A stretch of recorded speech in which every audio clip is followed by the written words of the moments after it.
Since the past, Chapter 36, Related Warriors, Empress Ron Rose's confrontation. The President of the United States lands on his secret location, still wondering if she plans to arrive to his location. The others are wondering the same if she will reveal her face among them. President of the United States says, "We're finally here. What do you think?" Princess Price says, "So this is a presidential secret location." Lady Deadly Sai says, "No kidding. Is this even on the map at all?" While Sai is looking on her tablet of the world locator mapping, Sugar Happy says, "This looks familiar to me." President of the United States says, "No one should know this. How would this look familiar to you?" Bullseye interrupts, "We might have flown by here on our way trying to capture the most wanted related warriors." As Perry says, "Something about right." President of the United States says, "Keep this location among yourselves." They all say, "Understood." As they're about to look around, Sai and Pride decide to materialize 2 satellite cameras from their military tablets. Just as they arrive in time, Empress Swan Rose appears before their eyes. They pull out their weapons for safety. Empress Swan Rose says, "Leader of your homeworld star, are you ready to embark yourself to my homeworld star?" Everybody stay frozen, but by themselves, pretending they were frozen. She didn't notice the cameras floating above her. President of the United States says, "I'm going to take these people with me. In your case, these life forms are my guards." Empress Swan Rose says, "Very well then, shall we?" President of the United States says, "Come on everyone, let's go. Is everyone this way?" He sees how she travels, but what it seems to be a portal of some sort. Shocked yet, hoping things will turn out well, they all follow him. Once through, which felt only a second, they all see her second daughter and her guardian, Alpha Red. Empress Swan Rose says, "My less evolved self, I need you to remove yourself from this section." Princess Rose Pride says, "You told me." She interrupts by her mother. Empress Swan Rose says, "Rapidly." Alpha Red Beta says, "Come now, we need to go quickly before she gets furious with our lack of responses." Both are about to leave the communications room. Everybody noticed the visuals was so different. It looked like the ocean, and also they saw creatures that looked familiar. Empress Swan Rose gets Alpha Red's attention as she signals her to get closer to her side. She whispers to her, "Who are you communicating with?" Empress Swan Rose says. Alpha Red Beta says, "I was communicating with my eternity and the rest of my Mervasarusians." Empress Swan Rose says, "I need you to change the scenery for me, will you?" Alpha Red Beta says, "Of course, impressionable." We're all astonished by the beauty. Princess Pride, "Is that what I think it is?" While directing her attention to Sai.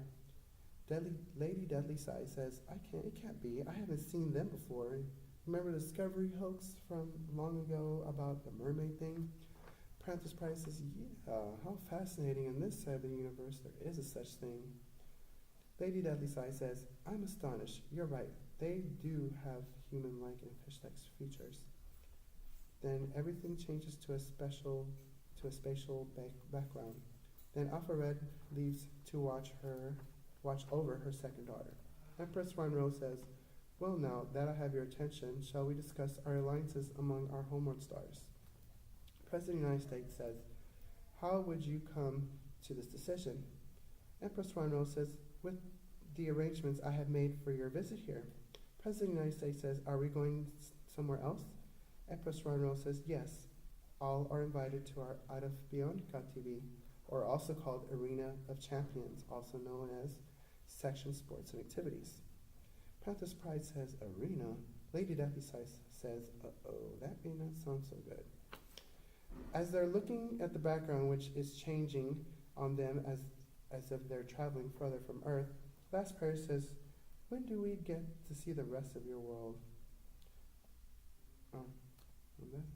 Empress Swan Rose says, "Patience grants you further in your desires." He looks bewildered at the other 2 teammates, Sugar Happy and Bullseye. Bullseye says, "What's the matter? Are new friends bothering you?" He chuckles a little bit. Sugar Happy says, "Come on, you guys. This is what I was saying earlier during our run-in with the most wanted related warriors, or so they call themselves." Empress Swan Rose says, "Before we go further, you must learn this rapidly. We're in the middle of a political race to see who will be the reigning leader of the solutional realm."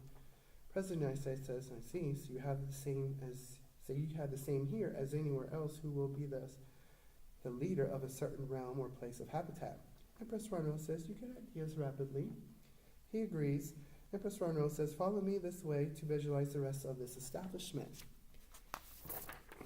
They follow her and make their way around the ship as their guide. Sins of the Past, chapter 37, related warriors. Decisions. When Shadow Angel is in her coma-like state, she sees herself surrounded by darkness. Then a light appears. She heads towards the mysterious light. Shadow Angel of Death says, show yourself. Nothing. She hears a familiar sound of swords clashing against each other. As she goes closer, she notices the red shadows going against another. It's a man with a unique armor that resembles eagle-like wings with gold and red almost fused together. She notices she has nothing on hand to help her cousin. Red Shadow turns and sees his cousin. He rushes to her side. The mysterious man with the wings soars over them. Above, then dives towards Red Shadow, grasps him by the neck, back up towards the sky.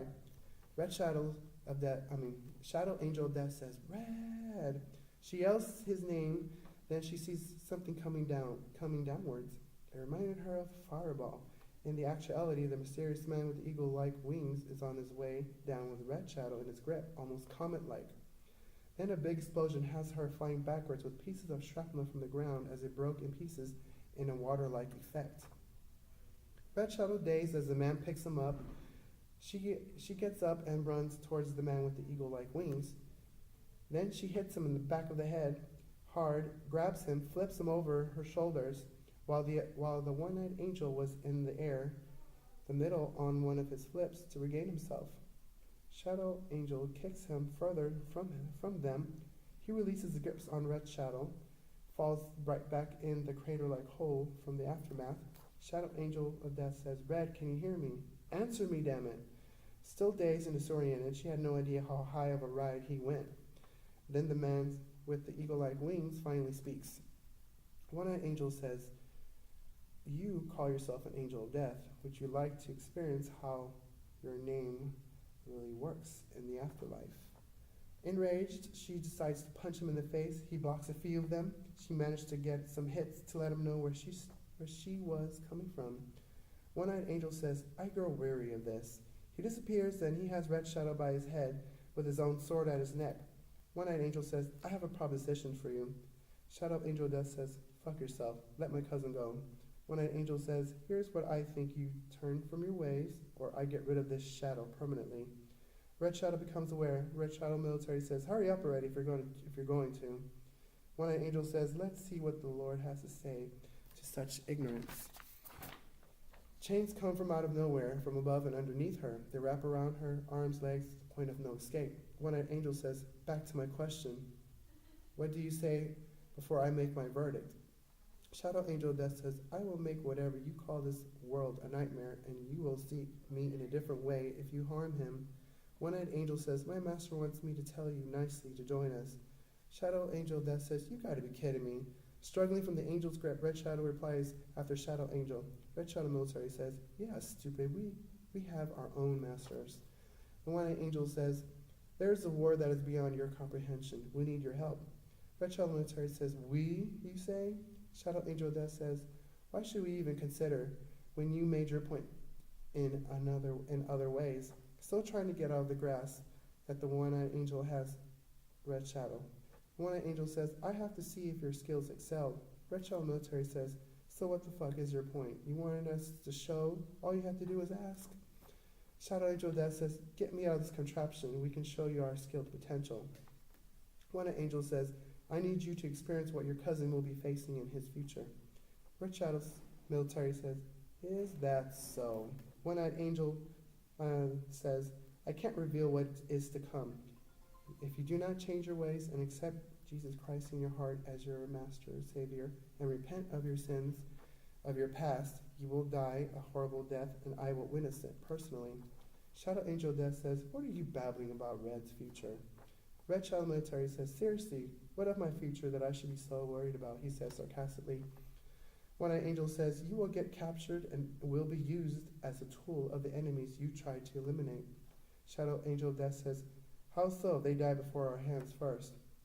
One-Eyed Angel says, very true. Know this much. Once captured, you may never find your cousin ever again. Shadow Angel tries to get out of the chains. Red Shadow's trying to get out of his grip. One-Eyed Angel says, you must consider the gift of life that I have presented to you before it's too late. Red Shadow Military says, sorry, dumb fuck, that option passed us a long time ago. One-Eyed Angel says, my master wishes nothing but the best for beings like yourselves and helping us in the future. Red Shadow Military says, you made your point. Let us go already. You're starting to bore me. Struggling to get out of his grasp, he remembers something familiar. Red Shadow Military says, you know, you remind me of an idiot who stole my plans to build my very own military assassin project. Shadow Angel Death says, he does remind me of the same man. One-Eyed Angel says, I hope you consider. Then the one-eyed angel cuts his throat very deeply. Blood is pouring out like water, almost having the head hang loosely before her eyes. Shadow Angel Death says, Red, no! She wakes up from her coma and notices she's somewhere else. No one is around for the moment of her conscious state. Disoriented a little, everything becomes clear to the eyes. She gets off the hospital bed, looks at herself, noticing she's naked, looks around and sees her reconstructed armor. She looks at the data on the screen. She sees upgrades for Red Shadow and her very own upgrades as well. She sees something about a combination of offensive and defensive tactics. She puts it on and directs herself towards the teleporting station. An artist approaches. Geisha artist / the CNA. You're doing a lot better, I see. I will let your masters know of your present condition. Shadow Angel Death says, don't bother. Where's Red? Geisha artist / the CNA says, back in Russia to get information of Roulette's connections. She thinks to herself in remembering the last mission. Shadow Angel Death says, I'm on my way towards his location. Geisha artist / CNA says, I will let your masters know when you leave. She steps in, coordinates herself to his location, and is about to search for him.